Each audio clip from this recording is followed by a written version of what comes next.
السلام علیکم ورحمۃ اللہ وبرکاتہ۔ بخاری اور مسلم میں ایک حدیث ہے، رسول پاک صلی اللہ علیہ وآلہ وسلم فرماتے ہیں: بنی الاسلام علی خمس، شہادت ان لا الہ الا اللہ وان محمدا رسول اللہ، واقام الصلاۃ وایتاء الزکوٰۃ وصوم رمضان والحج۔ تو بنی الاسلام علی خمس یعنی اسلام کی بنیاد 5 چیزوں پر ہے۔ پہلی بات شہادت دینا اللہ الہ الا اللہ وان محمد رسول اللہ، کہ پہلی بات گواہی دینا کہ اللہ کے سوا کوئی عبادت کے لائق نہیں اور محمد صلی اللہ علیہ وسلم اللہ کے رسول ہیں۔ پھر اس کے بعد دوسری بات واقام الصلاۃ اور نماز قائم کرنا، وایتاء الزکوٰۃ اور زکوٰۃ دینا، وصوم رمضان اور رمضان شریف کے روزے رکھنا، والحج اور حج کرنا۔ تو 5 ارکان ہیں جن کو ہم کہتے ہیں ارکان اسلام۔ تو اسلام کے ارکان یا رکن جو ہیں، یا ان کو ہم کہتے ہیں پلرز آف اسلام، تو یہ 5 ہیں۔ سب سے پہلے شہادت یعنی کلمہ پڑھنا، شہادت دینا۔ جیسے ہم نے پچھلے سبق میں پڑھا تھا کہ سب سے پہلے بندہ مسلمان ہوتا ہے تو وہ کلمہ پڑھتا ہے۔ اب اس کے بعد دوسرا کام نماز کا ہوتا ہے۔ اب اسلام کے ارکان کا ایک سلسلہ چلے گا اور دوسرا سلسلہ بھی ایک چلنا چاہیے جو کہ ایمان کا ہوتا ہے، کیونکہ اکثر لوگ کلمہ تو پڑھ لیتے ہیں لیکن ایمان اندر ہوتا ہی نہیں ہے۔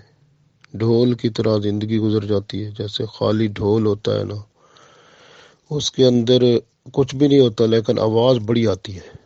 ڈھول کو بجاؤ نا تو آواز بہت آتی ہے لیکن اندر سے خالی ہوتا ہے، اور جو اندر سے بھرا ہوتا ہے نا اس کی آواز نہیں آتی، وہ محسوس ہوتا ہے، وہ نظر آتا ہے، وہ لگتا ہے۔ اس لیے جب بندہ کوئی مسلمان ہوتا ہے، یا ہم سب لوگ جو مسلمانوں کے گھر میں پیدا ہوئے ہیں، تو ہمیں بھی جب ہم اسلام کو مکمل طور پر اپنے اندر لانے کی کوشش کرتے ہیں تو سب سے پہلے ہم کیا کرتے ہیں؟ کلمہ پڑھتے ہیں، کلمہ شہادت پڑھتے ہیں۔ اشہد ان لا الہ الا اللہ وحدہ لا شریک لہ واشہد ان محمدا عبدہ ورسولہ۔ اس کے بعد نماز کی طرف چلتے ہیں، لیکن نماز کی طرف چلنے کے لیے سب سے پہلا کام جو ہوتا ہے نا، وہ کیا ہوتا ہے؟ جسم کو اس قابل بنانا کہ یہ نماز پڑھ سکے،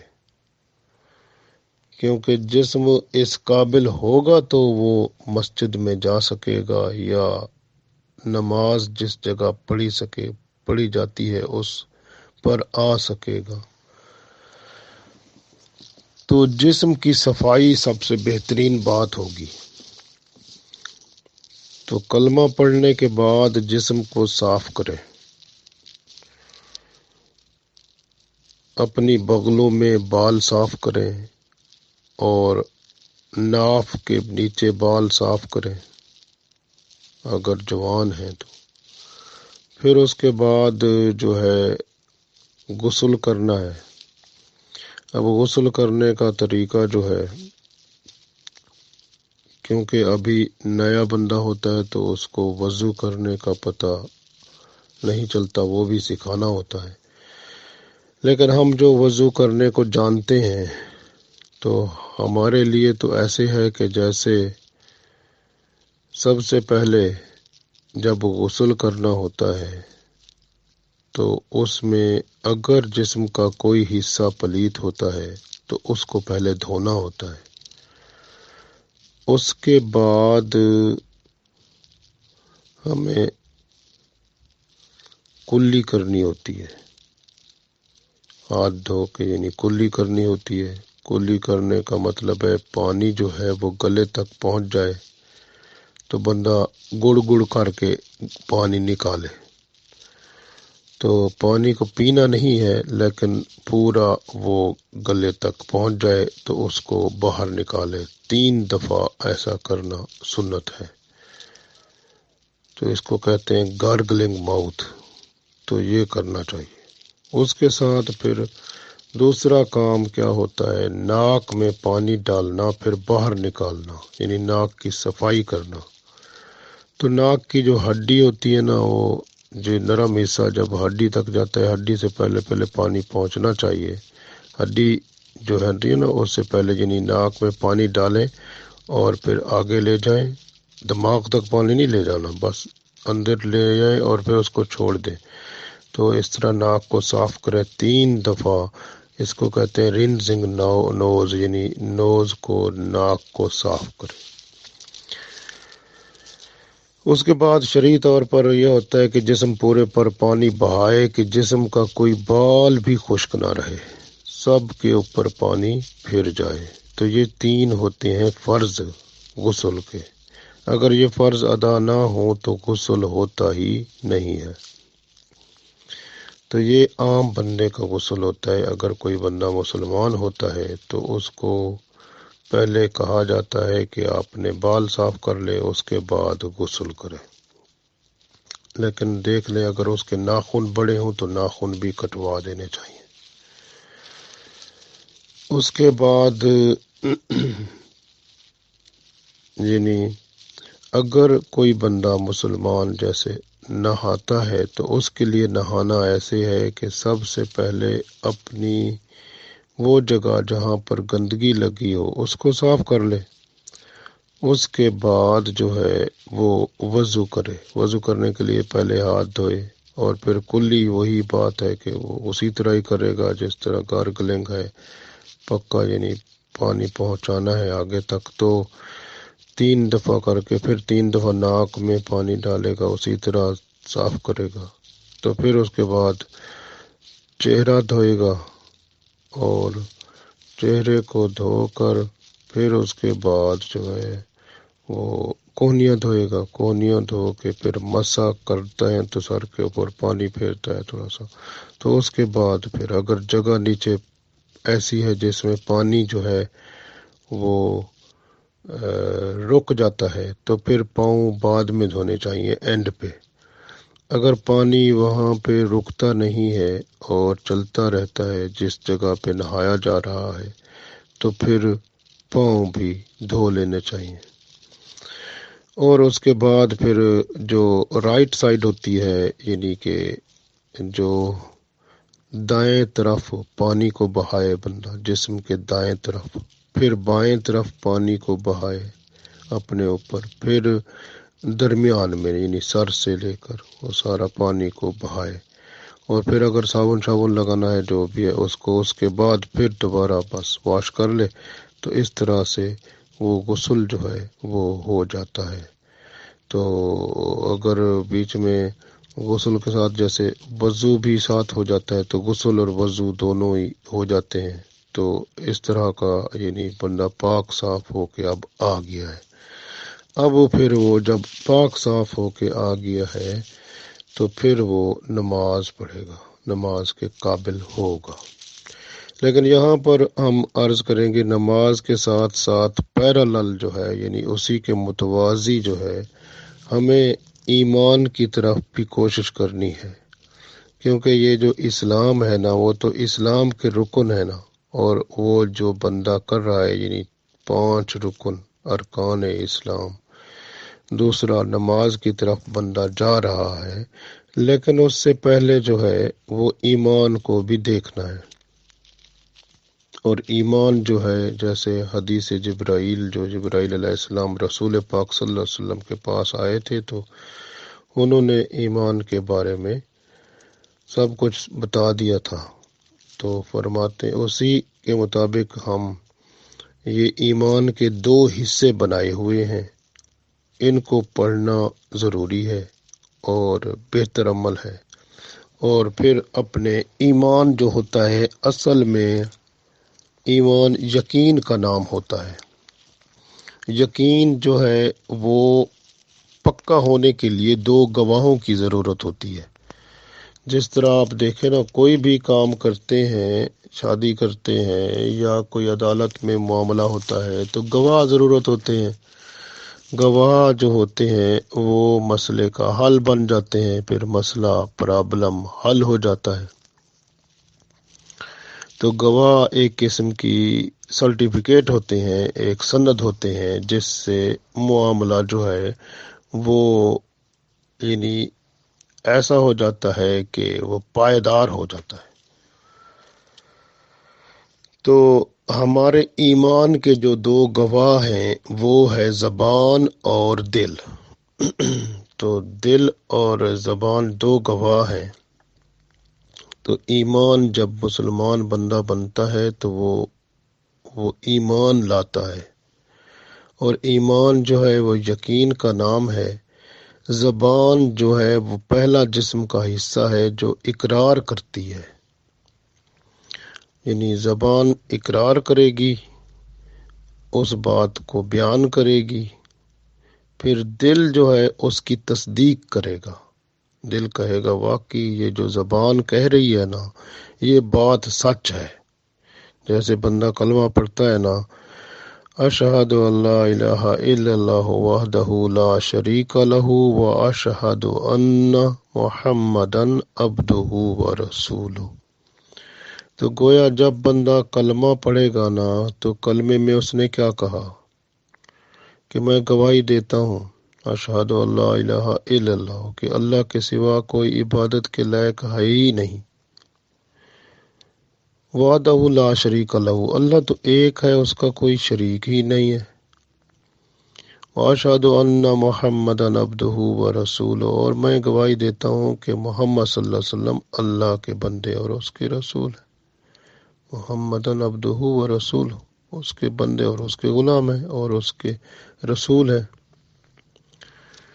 تو جب بندہ یہ گواہی دیتا ہے، اب یہ گواہی جو ہے یہ پھر زبان جب بولے گی تو دل اس کی گواہی دے گا، دل اس کی تصدیق کرے گا۔ جب دو گواہ موجود ہوں گے تو وہ ایک قانون بن جاتا ہے۔ اب دیکھیں نا، قانون بھی اسی طرح ہوتا ہے نا کہ وہ جو ہے ایک یعنی اسمبلی کا ادارہ جو پہلا ہوتا ہے وہ اس کو بناتا ہے، پھر اسمبلی میں پیش کرتا ہے، پھر اس کو وہ قانون بل کو قبول کر لیا جاتا ہے قانون کے، پھر اس کے اوپر والا ادارہ اس کو دوبارہ دیکھتا ہے، اس کو تصدیق کرتا ہے، پھر وہ قانون کی شکل میں قبول کرتا ہے، پھر قانون بن جاتا ہے۔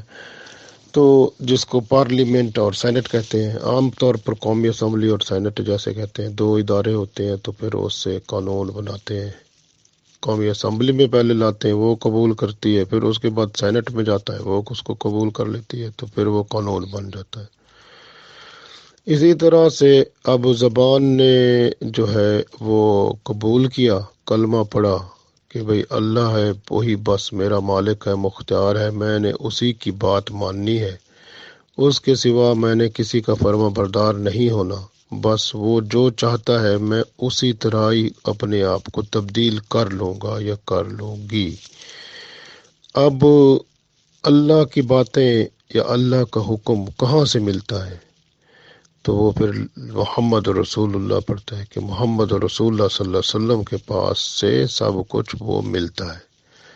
تو گویا محمد رسول اللہ صلی اللہ علیہ وسلم نے جو کچھ بتایا، جو کچھ کر کے دکھایا، وہ سارے کا سارا جو ہے وہ اسلام ہے، وہ دین ہے، اس پر عمل کرنا ضروری ہو جاتا ہے۔ تو گویا کلمہ جو ہے وہ بندے کو سکھاتا ہے کہ میں اللہ کا فرما بردار رہوں گا یا رہوں گی، اور اللہ کا حکم، اس کی فرما برداری کا طریقہ، اور اس کو اللہ کو جاننا، اللہ کو پہچاننا، اللہ کی ہر بات اور اللہ کے بتائے ہوئے سارے زندگی گزارنے کے طریقے، سب کچھ مجھے کہاں سے ملیں گے؟ محمد الرسول اللہ، محمد رسول اللہ صلی اللہ علیہ وسلم سے ملیں گے۔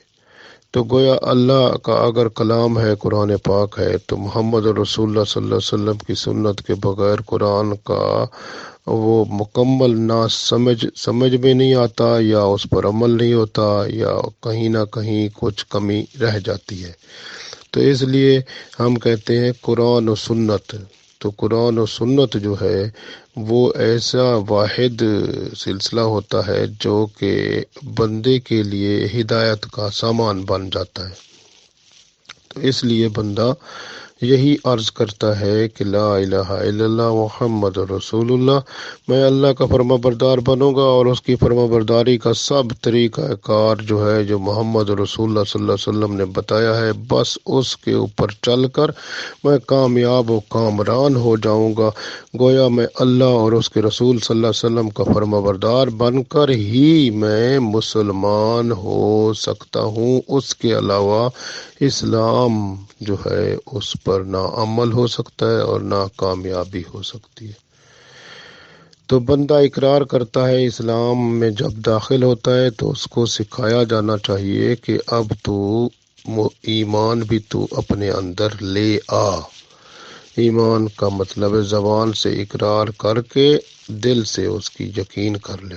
جب دل اس کی تصدیق کر دیتا ہے تو وہ قانون بن جاتا ہے۔ تو بندے کے لیے قانون بن گیا کہ جو ہے اب وہ اللہ کے احکام کو مانے گا یا مانے گی۔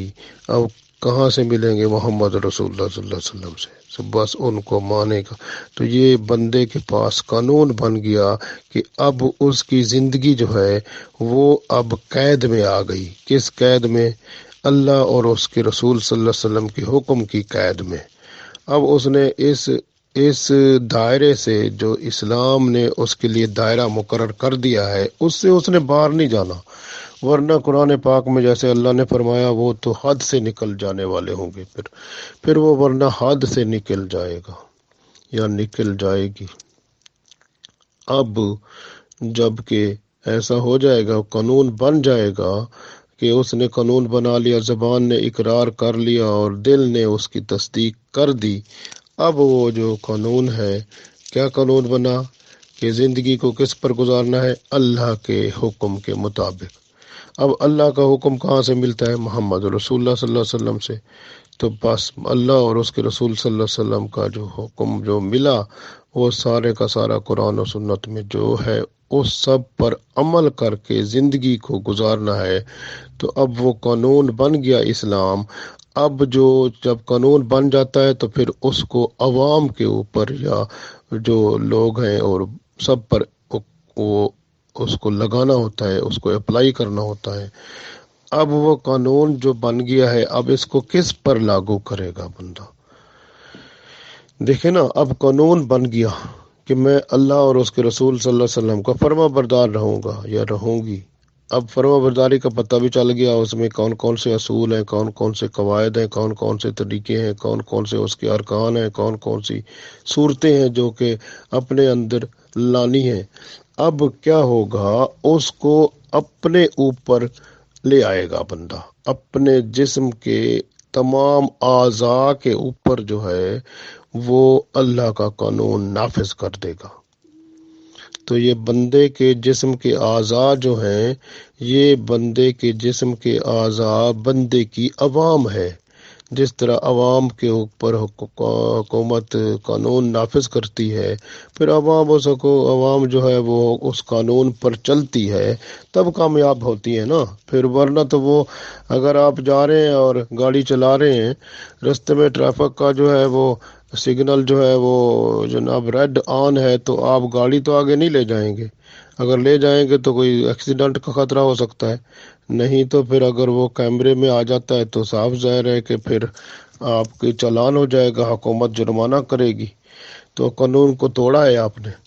تو اسی طرح سے بندے کا جو جسم ہے، اس کے جتنے اعضاء ہیں، ہر عضو پر اللہ اور اس کے رسول صلی اللہ علیہ وسلم کی طرف سے جو قانون ملا ہے، اسلام کا قانون نافذ ہو جائے گا۔ پھر جسم کے تمام اعضاء جو ہیں وہ وہی کام کریں گے جو اسلام چاہتا ہے۔ گویا بندے کی ساری زندگی جو ہے وہ پھر اسلام کے مطابق ہی گزرے گی۔ اگر وہ بندہ نہیں گزارے گا تو وہ بیچ میں چکر دے گا تو وہ منافق بن جائے گا، تو پھر منافق جو ہوتا ہے وہ جہنم کے آخری حصے میں جائے گا، یعنی جہنم جہاں سے شروع ہوتا ہے نا، آخری اس کی جہنم کے جو درجات ہیں اس میں بندہ جائے گا، تو گویا وہ چکر دینے والا ہوگا نا، تو چکر دینے والے تو بہت خطرناک ہوتے ہیں۔ تو بندے کو مخلص بن کے اللہ اور اس کے رسول صلی اللہ علیہ وسلم کا بن کے ہی زندگی گزارنی چاہیے۔ اب جب وہ ایمان بن گیا، اب ایمان سے کیا ہوا؟ اب ایمان کے بارے میں تھوڑا سا بندہ اس کو سمجھ بھی لے، اور اس کا سمجھنا جو ہے وہ بڑا آسان ہے شریعت میں، کہ ایمان کی 2 شرطیں ہیں جو کہ وہ بھی پڑھ بھی لے، سمجھ بھی لے، اس کے اوپر عمل بھی کر لے۔ جب نماز کا سبق بندہ پڑھے تو ساتھ ایمان کی شرطیں بھی پڑھ لے۔ اب ایمان کی شرطیں بہت اہم ہیں۔ پہلی شرط کیا ہے؟ آمنت باللہ، یعنی میں ایمان لے آیا۔ کس پر؟ وہ ملائکتہ، یعنی آمنت باللہ، باللہ کا مطلب اللہ پر، میں اللہ پر ایمان لے آیا۔ وہ ملائکتہ، اور اللہ کے جو فرشتے ہیں ان پر بھی میں ایمان لے آیا۔ وہ کتبہ، اور جو کتابیں اللہ نے بھیجی ہیں، آتا ہے نا مسند احمد کی حدیث ہے کہ 315 کتابیں اللہ نے زمین پر بھیجی لوگوں کی ہدایت کے لیے۔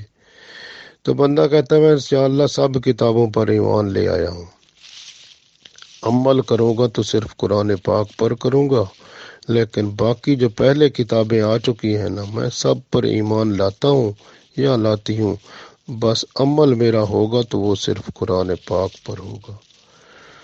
وَكُتُبِهِ، پھر کہتا ہے بندہ وَرُسُلِهِ، اور میں رسولوں پر بھی ایمان لاتا ہوں، یعنی جتنے رسول آ چکے ہیں وہ سب حق تھے، اللہ کی طرف سے سچ تھے، اور لوگوں کی ہدایت پہنچانے والے تھے۔ تو یہ جو ہے نا بہت ہی اہم ہے۔ 1,24,000 پیغمبر کم و بیش کہتے ہیں آئے ہیں، تو ہم بندہ کہے کہ میں ان سب پر ایمان لاتا ہوں۔ پھر بندہ کہتا ہے والیوم الآخر، اور آخرت کے دن پر بھی ایمان لاتا ہوں، یعنی آخرت کا دن کون سا ہوگا؟ قیامت کا دن، کیونکہ قیامت کا دن چھوٹا نہیں ہے، وہ بہت بڑا ہے، 50,000 سال کا ایک دن ہے، اور دنیا کی عمر ابھی تک کوئی 10-12 ہزار سال ہوئی ہے، تو وہ جو ہے 50,000 سال کا ایک دن ہے، تو 50,000 سال کا ایک دن جو ہوگا بہت بڑا دن ہے۔ بندہ کہتا ہے میں اس پر ایمان لایا، وہ دن کیسے گزرے گا؟ بندہ یہاں پر اچھا رہے گا تو وہاں آرام سے گزار لے گا نا، ورنہ تو وہ دن بہت خطرناک ہے، سخت ہے۔ آگے بندہ کہتا ہے والقدر خیرہ، قدر کا مطلب ہوتا ہے تقدیر، تقدیر جو اللہ نے بندے کے لیے لکھ دیا بندہ اس کو قبول کرتا ہے۔ خیر ہی، اگر وہ خیر ہے، و شر ہی، یعنی اچھی بات ہے یا بری بات ہے، جو بھی ہے، من اللہ تعالی، وہ اللہ کی طرف سے ہے۔ والبعث بعد الموت، اور والبعث، اور اٹھنا، بعد الموت، موت کے بعد اٹھنا، اور موت کے بعد اٹھنے پر بھی ایمان لاتا ہوں۔ اب یہاں پر بندہ ایمان لا رہا ہے، اور یہاں پر ایک بات ذہن میں رکھیں، بعض لوگ جو ہوتے ہیں وہ کہتے ہیں تقدیر میں تو لکھا ہوا ہے، تو برائی لکھی ہے، اچھائی لکھی ہے، میں تو پھر بس سمجھو تو پھر اللہ جو چاہتا ہے وہی ہوتا ہے۔ ایسی بات نہیں ہوتی، بندے کے لیے 2 چیزیں لکھی ہوتی ہیں، ایک ہوتا ہے اچھی بات، ایک ہوتی ہے بری بات، تو اب اس کا چوائس ہوتا ہے، بندے کے اوپر رکھا ہوتا ہے کہ وہ پک کرے، جیسے پک اینڈ چوز والی بات ہوتی ہے نا، کہ بندہ اس میں سے چنے کون سی چیز کو چنتا ہے، تو جس کو وہ چنے گا نا تو پھر اس پہ وہ، جیسے اب اچھائی بھی ہے برائی بھی ہے، اب بندے کو پتہ ہے کہ وہ کون سی چیز لے گا، جیسے اب دکان پر جاتے ہیں، ایک حرام چیز بھی ہے، ایک حلال چیز بھی ہے، حرام میں ہو سکتا ہے مزہ زیادہ ہو، لیکن ایک اچھی چیز بھی ہے، تو اب آپ کی مرضی ہوتی ہے حرام لیتے ہیں یا حلال لیتے ہیں۔ اسی طرح سے جو ہے وہ جو ہے اچھائی بھی ہے برائی بھی ہے، دونوں باتیں، ایک چیز اللہ کے ہاں قبول ہے، ایک نہیں قبول۔ اب آپ کی مرضی کے اوپر ہے، آپ اس میں سے کون سی سلیکٹ کرتے ہیں اپنے لیے، کون سی چن لیتے ہیں۔ اب جو آپ چن لیں گے نا، تو وہ جس طرح قبر میں بندہ جاتا ہے نا، اسی کی بیس پر قبر میں بندے کو دکھایا جاتا ہے کہ یہ جو ہے نا، یہ جنت ہے، یہ جہنم ہے۔ اس کو جنت بھی دکھائی جاتی ہے، جہنم بھی دکھایا جاتا ہے۔ پھر اس کی جو جگہ ہوتی ہے، اس کو اگر وہ جنتی ہوتا ہے تو اس کو کہا جاتا ہے کہ تو کیونکہ اچھا بندہ رہا، تو انہیں بری چیزوں سے بچا رہا، اچھا بنا رہا، اللہ اور اس کے رسول صلی اللہ علیہ وسلم کے حکم کے مطابق چلتا رہا یا چلتی رہی، وہ دیکھو جنت، یہ تیرا اب مستقل ٹھکانہ ہے۔ تو وہ بندہ دیکھ کے خوش ہو جاتا ہے۔ وہ جنت کی طرف جو ہے اس کو جب دکھایا جاتا ہے تو رستہ کھول دیا جاتا ہے، تو اس کو ٹھنڈی ہوا آتی ہے، مزیدار زندگی گزر جاتی ہے قبر کی۔ اور جو بندہ ہوتا ہی گناہ گار ہے، اس کا جہنم ہی وہ جو ہے جگہ ہوتی ہے، تو اس کو جنت بھی دکھائی جاتی ہے، جہنم بھی۔ اس کو کہا جاتا ہے کہ اگر تو اچھے عمل کرتا، نیک رہتا، تو تیری جگہ یہ تھی، اگر تو نے برے عمل کیے، صحیح نہیں رہا، تو پھر تیری جگہ اب وہ جہنم، وہ دیکھو وہ ہے۔ پھر ادھر سے وہ گرم ہوائیں اور گرم اور ماحول اور سب کچھ آئے گا، تو پھر وہ زندگی قبر کی بھی اس کے لیے صحیح نہیں رہتی۔ تو چوائس ہے، یہ چوائس رکھا ہے اللہ نے دنیا میں، یہ اچھائی اور برائی میں سے ایک چیز چن لے، جو اللہ کو منظور ہے، جو نہیں۔ اسی میں تقدیر یہی ہوتی ہے۔ اور بندہ جو ہے نا، وہ کہے نہیں جی بس یہ اللہ کو پتہ ہے سب باقی۔ اور اللہ کے اوپر جب بندہ ایمان لاتا ہے، اور اللہ نے ایک سب سے بہترین چیز رکھی ہے، دعا جو ہوتی ہے۔ یہ دعائیں جو ہوتی ہیں نا، بعض دعاؤں سے بندے کی تقدیر بھی بدل جاتی ہے، کیونکہ اللہ نے وہ سسٹم رکھا ہوتا ہے کہ جو ہے نا، وہ اگر بندہ دعا کرے گا، جھکے گا، تو اللہ تعالیٰ اس کی طرف اور راستہ کھول دے گا۔ ترقیاں ہوتی ہیں نا، اسی طرح ہوتا ہے نا کہ راستے بنے ہوتے ہیں، چوائسیز رکھے ہوتے ہیں اللہ تعالیٰ نے۔ اب بندہ پک کرے گا نا، تو پھر وہ پک کرنے کے لیے، جس طرح آپ یہاں پر محنت کریں گے، کسی کام کو حاصل کرنے کے لیے محنت کرنی پڑتی ہے نا، یا کسی آپ اعلیٰ کوالٹی پر پہنچ یا اعلیٰ درجے پر پہنچنے کے لیے محنت بہت ہی زیادہ کرنی پڑتی ہے نا۔ تو چھوٹے چھوٹے عہدے تک پہنچنے کے لیے تھوڑی ہی محنت ہے، بڑے کے لیے پہنچنے کے لیے بڑی محنت کرنی پڑتی ہے۔ تو محنت تو کرنی پڑتی ہے نا۔ اب ایسے تو کچھ نہیں ہوتا نا، ایسے بندہ قرآن پاک میں آتا ہے کہ کیا تم سمجھتے ہو کہ ایسے ہی جنت میں چلے جاؤ گے؟ تم سے پہلے لوگ جو تھے، ان پر جو ہے نا، ان کے جسم جو تھے، ان کے جسم کا جو گوشت ہے، اس کو جیسے کنگھی ہوتی ہے نا، ہم سر پہ پھیرتے ہیں، ان کے جسموں پر کنگھی پھیری گئی ایسے لوہے کی، اور ان کو کاٹا گیا جسم کو ایسے، اور ان کے جو ہے بڑی بڑی قربانیاں دی انہوں نے، اور تب جا کر وہ اللہ کے راستے میں اتنی قربانیاں دے کر جنت کے حقدار بنے۔ اور یہاں آج کل کا بندہ کہتا ہے نہیں جی بس جنت ایسے ہی مل جائے گی، ایسے تھوڑا ہوتا ہے۔ ایک مکان تو بندہ لے نہیں سکتا، یہاں پر ایک مکان خریدنا ہونا تو کتنی محنت کرنی پڑتی ہے، کتنے، اس کے بعد وہ بھی آپ جی بینک کے تھرو وہ کرو جی، یا بھی اس طرح لو، تو خود بندہ جو ہے اتنے پیسے اور ایک مکان لینا کتنا مشکل کام ہے۔ جنت کا مکان لینا کوئی آسان ہے پھر؟ تو یہاں کا مکان لینا تو آپ کے لیے، ہم سب کے لیے مشکل ہو جاتا ہے۔ تو جنت کا مکان لینا آسان نہیں ہے، بڑی محنت کرنی پڑتی ہے، تو اس کے لیے بھی بڑی سٹرگل ہے۔ جس طرح قرآن پاک میں اللہ فرماتا ہے کہ وہ لوگ جو تھے، اس کے لیے جانیں قربان کی، انہوں نے جسموں کو کاٹا گیا، توڑا گیا، ان کو کنگھیوں کی طرح لوہے کی وہ ان کے جسموں کے اوپر پھیری گئی، ان کے بوٹی بوٹی جسم کی علیحدہ کی گئی، لیکن انہوں نے پھر بھی اللہ کا حکم مانے رکھا، اللہ کے حکم پر وہ حاضر رہے، تو اللہ تعالیٰ نے وہ ان کی کرم نوازی ان پر کی، تو پھر اللہ تعالیٰ کی رحمت ہوئی۔ تو یہ جو ہے، اس لیے جنت کا مکان جو ہے وہ اتنا آسان نہیں ہے کہ بندہ کہے جی وہ فوراً ایسے ہی مل جائے گا۔ مکان یہاں نہیں مل سکتا تو وہاں کوئی وہ، یہ تو مکان عارضی ہے، چند دنوں کا ہے نا جی، اب کچھ عرصہ رہنا ہے ہم نے کوئی۔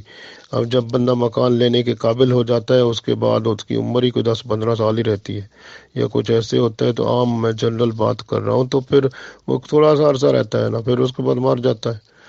جبکہ وہ مکان جو اللہ کے پاس ہے، جو جنت کا ہے، وہ ہمیشہ کا مکان ہے، اور وہ ہمیشہ کی زندگی ہے، اس میں کوئی موت بھی نہیں آنی، اور وہ ہمیشہ ہمیشہ یہاں کا مکان لیا جاتا ہے، چند عرصے کے بعد بندہ مر جاتا ہے، وہ رہ جاتا ہے پیچھے، لیکن وہ مکان ہمیشہ کا ہے، تو پھر تو اس کو لینا ہے، تو اور لینے کے لیے جی بس باقی رسم و رواج انگریزوں کے اپناؤ اور اپنی مرضی چھوڑو، اسلام کو ایک طرف رکھ کے، اور مرضی اپنی، نام کلمہ پڑھا ہوا ہے، بس چلتے رہو جس طرح چلتے رہو، اور جنت جی حقدار بن جاتا ہے بندہ، دل کرتا ہے پھر نام جو ہے، کام سارے ادھر کے کیے، غلط لوگوں کو کیے، اور بندہ التجا کرتا ہے جی میری جنت، میری موت بھی مدینے میں آئے اور میرا مدفن بھی جو ہے نا جنت البقیع میں بنے۔ سبحان اللہ۔ اب کام تیرے کیا ہے اور تیرا وہ سلسلہ کیا ہے، پیچھے دیکھ تو کرتا کیا یا کرتی کیا رہی ہے، اور تو سوچتے تو یہ ہو کہ میں ابھی مدینے میں یا مکہ میں مجھے موت آئے اور جنت البقیع میں میری مدفن ہو جائے۔ سبحان اللہ۔ تو اپنی حالت تو دیکھو پہلے، تو اپنے آپ کے رحم کھاؤ، عقل کرو، اور دنیا کو سمجھو کہ یہ بہت چھوٹی سی ہے اور ایک امتحان ہے، اور یہ امتحان، اس میں کامیاب ہونا ہے، کامیاب ہونا ہے، اور دنیا میں ہم نے رہ کر آخرت کا مکان بنانا ہے، اللہ تعالیٰ کے ہاں مقبول ہونا ہے۔ اور جو اللہ والے نیک لوگ ہوتے ہیں تو وہ تو جنت کو بھی نہیں سوچتے، وہ تو ان کی تو صرف ایک ہی نعرہ ہوتا ہے کہ کسی طرح اللہ ہی راضی ہو جائے، بس وہ کہتے جنت وہ دے نہ دے اس کی مرضی ہے، ہم بس اللہ کے ہیں، جو اللہ چاہے بس قبول ہے۔ وہ بات تو اگلی بات ہے، لیکن عام بندہ جو ہے نا اس کے لیے تو جنت کی بات ہے نا، اس کا ٹارگٹ تو جنت ہوتی ہے۔ تو اس لیے میں عرض کر رہا ہوں، اب یہ پہلی بات جو ہے، یہ پہلا ایمان کی شرط جو ہے وہ ہے آمنت باللہ و ملائکتہ و کتبہ و رسلہ والیوم الآخر والقدر خیرہ و شرہ من اللہ تعالی والبعث بعد الموت۔ تو یہ بندہ ایمان لاتا ہے۔ اس کے بعد ایمان کی دوسری شرط، اس کو کہتے ہیں ایمان مفصل۔ اس کے بعد ہوتا ہے ایمان مجمل۔ وہ ایمان مجمل جو ہوتا ہے نا، اس میں بندہ دعا پہلے پڑھتا ہے آمنت باللہ، میں ایمان لایا اللہ پر۔ اب وہاں پر لفظ آتا ہے جب کما آتا ہے تو اس کا مطلب ہے بندہ آگے اللہ کی صفات بیان کر رہا ہے۔ کما ہوبا سے مراد اللہ تعالیٰ ہے۔ اب کما ہوبا جس طرح کہ وہ اللہ تعالیٰ بے اسماء اسماء جمع ہے اسم کی، اسم جو ہے وہ تو نام ہوتا ہے، اسماء نام، یعنی اللہ کے بہت سارے نام ہیں۔ وہ مسند احمد میں ایک حدیث ہے، اس میں لکھا ہے کہ اللہ تعالیٰ کے 3000 نام ہیں، اور اس میں سے 1000 نام جو ہیں وہ صرف فرشتے جانتے ہیں، اور باقیوں کو پتہ بھی نہیں ہے، اور اس کے ساتھ وہ اللہ کی تسبیح کرتے ہیں، اور اس باقی 1000 نام وہ انبیاء کرام جانتے ہیں، اور باقیوں کو نہیں بتایا گیا، اور وہ تسبیح بھی کرتے ہیں۔ اور باقی اس میں سے دیکھیں کہ 300 نام جو ہیں اللہ کے، وہ تھے تورات میں، اور اللہ کے 300 نام جو ہیں وہ تھے بائبل میں، یعنی انجیل میں، 600 ہو گئے۔ اور 300 نام اللہ کے داؤد علیہ السلام کی کتاب جو حمد والی تھی اللہ تعالیٰ کی، وہ زبور اس میں تھے، تو 3 3 6 اور 3 900 ہو گئے۔ باقی بچتے ہیں 100 نام ہیں۔ اب 100 نام میں سے 99 نام قرآن پاک میں واضح ہیں، اور اس میں ایک نام اور بھی قرآن میں ہوتا ہے جو 100 والا ہوتا ہے، تو وہ چھپا ہوتا ہے، وہ اس میں اعظم ہوتا ہے، اور وہ اس وقت ملتا ہے جب بندہ قرآن کو بار بار پڑھتا ہے، اس پر عمل کرتا ہے، اس کو سمجھتا ہے، اس کو دوسروں تک پہنچاتا ہے، پھر اپنی زندگی قرآن کے مطابق بنا لیتا ہے، قرآن و سنت کے مطابق زندگی بنتی ہے، تو پھر اللہ کہ رسول صلی اللہ علیہ وسلم کی طرف سے بھی شفقت و مہربانی ہوتی ہے، پھر قرآن پاک جو ہے اس سے محبت کرتا ہے، تو وہ اللہ کا نام اس پر ظاہر ہو جاتا ہے جو چھپا ہوتا ہے۔ تو یہ جو ہے، اس لیے میں عرض کر رہا ہوں اللہ کے نام بہت ہیں، لیکن جو ہے نا بندہ عرض کرتا ہے آمنت باللہ، میں ایمان لے آیا، کما ہوا یعنی اللہ پر ایمان لے آیا، کما ہوا جیسا کہ وہ بے اسماء ہی اپنے ناموں کے ساتھ ہے، یعنی جس طرح اللہ اپنے ناموں کے ساتھ ہے، یعنی ہم اللہ کی پہچان اس کے ناموں کے ذریعے سے کرتے ہیں، تو ہمیں اللہ کے رسول صلی اللہ علیہ وسلم نے ایسے بتایا ہے تو ہم ایسے کرتے ہیں۔ وہ صفات ہی، اور دیکھیں نا یہاں پر اللہ کے نام ہیں۔ اب اصل نام، جیسے اللہ کے بہت نام ہیں، اب ہم تو صرف ایک نام جانتے ہیں نا کہ اللہ، اس کا نام ہے، ذاتی نام ہے، تو باقی بھی ہوں گے اللہ تعالیٰ، تو ہم تو ایک نام کو جانتے ہیں کیونکہ ہمیں سمجھایا یہ گیا ہے، اور باقی نام صفاتی ہیں۔ وہ صفات ہی، اور اللہ تعالیٰ اپنی صفتوں کے ساتھ ہے۔ صفات جیسے اللہ تعالیٰ کا نام رحیم ہے، وہ رحم کرنے والا ہے مومنوں پر۔ رحیم جو ہے نا، وہ اس کا مطلب ہے کہ جو ایمان والے ہیں ان پر مہربان، اور رحمان یعنی ایمان والے اور جو ایمان کے بغیر ہیں ان پر بھی، یعنی سب پر مہربان، تو وہ رحمان۔ اسی طرح سے آپ دیکھیں کہ قدوس یعنی پاک، یہ اللہ کی صفات ہیں، صفاتی نام ہے۔ تو اسی طرح سے سمیع یعنی سننے والا، اور بصیر دیکھنے والا، تو یہ اللہ کے نام ہے صفاتی۔ بندہ اللہ کے نام جو صفاتی ہیں یا جو کہ اللہ کے نام ہے یا اللہ کے صفاتی نام ہے، سب پر ایمان لاتا ہے۔ تو بندہ کہتا ہے آمنت باللہ، میں اللہ پر ایمان لاتا ہوں، کما ہوا جیسا کہ وہ بے اسماء ہی اپنے ناموں کے ساتھ ہے، وہ صفات ہی اور اپنی صفات کے ساتھ ہے۔ پھر بندہ کہتا ہے وَقَبِلْتُ جَمِيعًا، وَقَبِلْتُ کا مطلب ہوتا ہے اور میں قبول کرتا ہوں، جمیعہ کا مطلب پورے کے پورے، من جملہ یعنی سورے، کلہم، احکام ہی، حکم جو ہے اللہ کے جتنے حکم ہیں، جو کہ اب اللہ کا حکم کہاں سے ملتا ہے؟ رسول اللہ صلی اللہ علیہ وسلم سے۔ تو بندہ کہتا ہے جی میں جو اللہ کے حکم جتنے بھی آ چکے ہیں، جو شریعت ہے، پوری کی پوری شریعت جو ہے میں اس کو قبول کر رہا ہوں، قبل تو، اور میں قبول کر رہا ہوں جمیعہ، ساری کی ساری میں جملہ شریعت کو قبول کر رہا ہوں، احکام ہی اللہ کے حکم سارے قبول کر رہا ہوں۔ اب ادھر دیکھیں بندہ ایمان لاتا ہے، سارے حکم اللہ کے قبول کرتا ہے۔ اقرار باللسان، اپنی زبان سے وہ کہتا ہے میں اقرار کر رہا ہوں، تسلیم کر رہا ہوں، مان رہا ہوں۔ وہ تصدیق بالقلب، اور میرا دل جو ہے اس کی تصدیق کر رہا ہے، اس کی گواہی دے رہا ہے۔ تو اب دیکھیں نا، زبان بھی اقرار کر گئی، دل بھی تصدیق کر گیا۔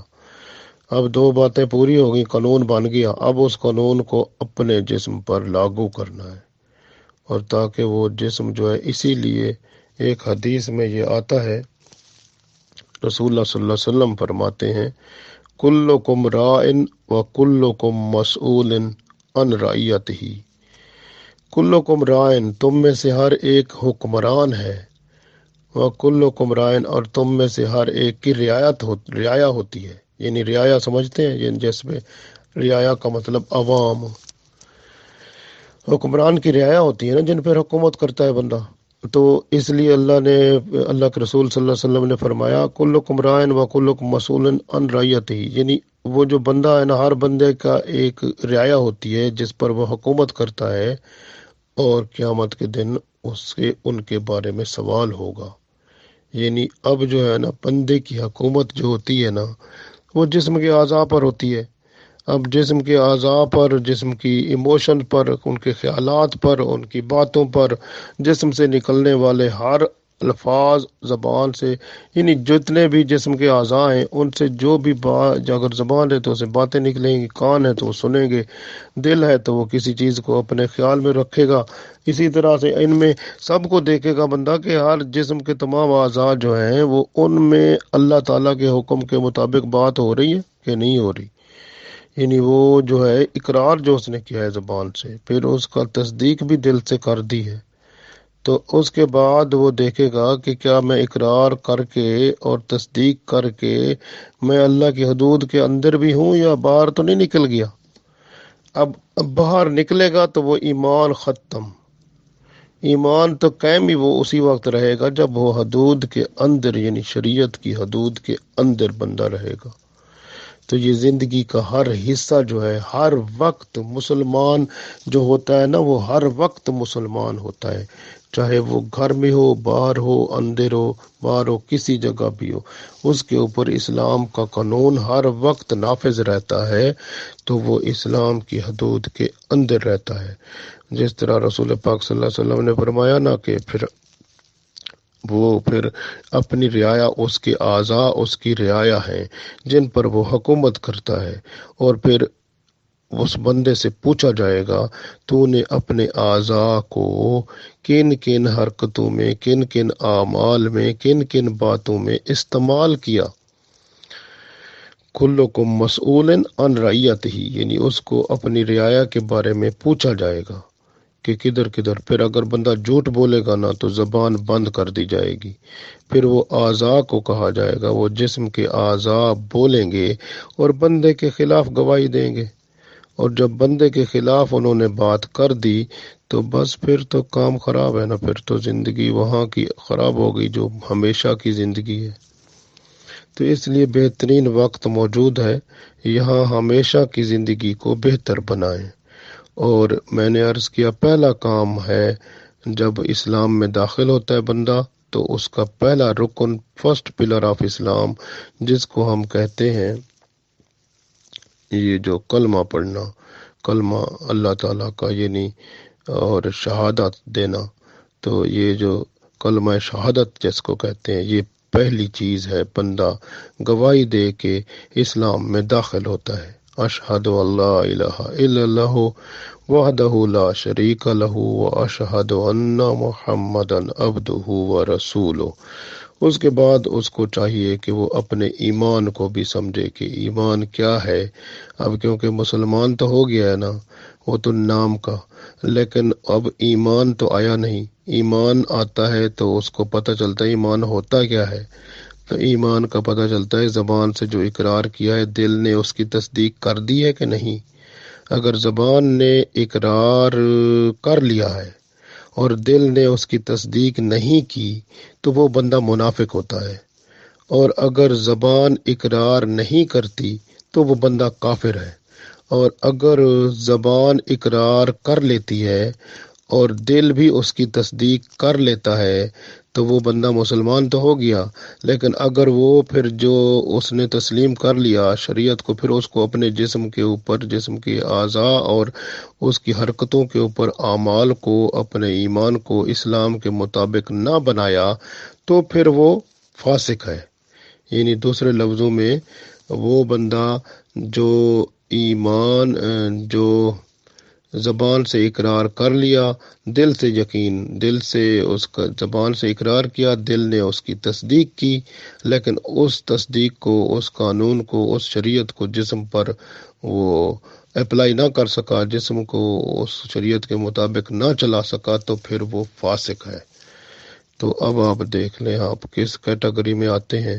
تو آپ اپنے آپ پر رحم کھائیں کہ دنیا 4 دن کی ہے، کچھ عقل کریں، کچھ جو ہے نا احساس کریں۔ اگر اسلام قبول کر لیا ہے تو پھر مسلمان بن کے دکھا دیں، تو پھر جو ہے نا کافروں کے یا منافقوں کے یا ایسے لوگوں کے جو کہ دنیا پرست ہیں ان کے ماحول میں اپنے آپ کو نہ رنگیں، بلکہ اپنے اوپر جو ہے وہ صبغت اللہ یعنی اللہ کا رنگ چڑھا دیں۔